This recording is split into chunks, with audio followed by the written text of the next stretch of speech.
واذكر في الكتاب مريم إذ انتبذت من أهلها مكانا شرقيا فاتخذت من دونهم حجابا فأرسلنا إليها روحنا.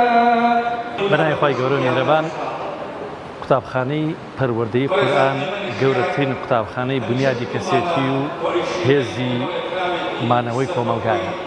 ئەو کۆمەلگایی کەوا قورئان ئەکاتە قوتابخانەی بۆ پەروەردەکردنی تاکەکانی خۆی، بۆ ڕاستکردنەوەی هەڵەکانی کۆمەلگا، ئەکاتە بنەمایەک بۆ هۆشیاری خێزانەکان سەرکەوتنی کۆمەلگایە.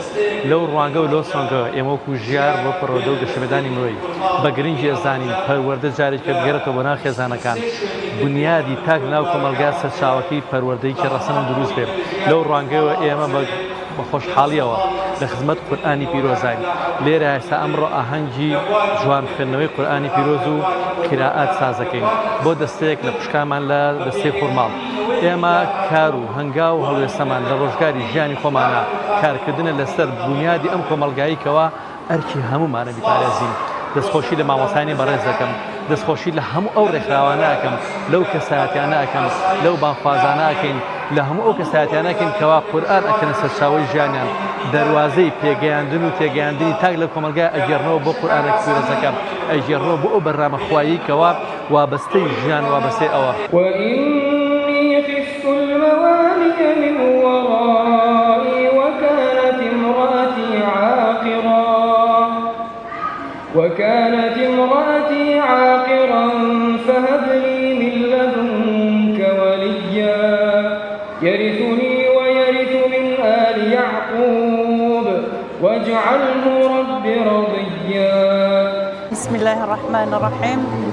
إن هذا القرآن يهدي للتي هي أقوم.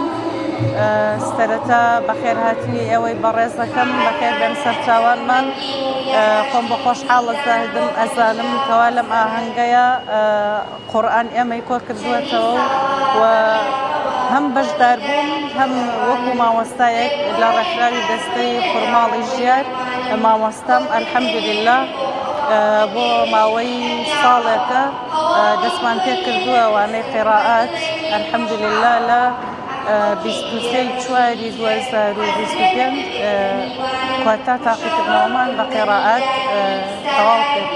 هەر لە سەرەتای دامەزراندنی ڕێکخراوەوە 4 نەفەرمان هەستاین بە دەستپێکردنی وانەی قێڕائات الحمد لله کە گەشتینە کۆتا وانەی قێڕائاتمان.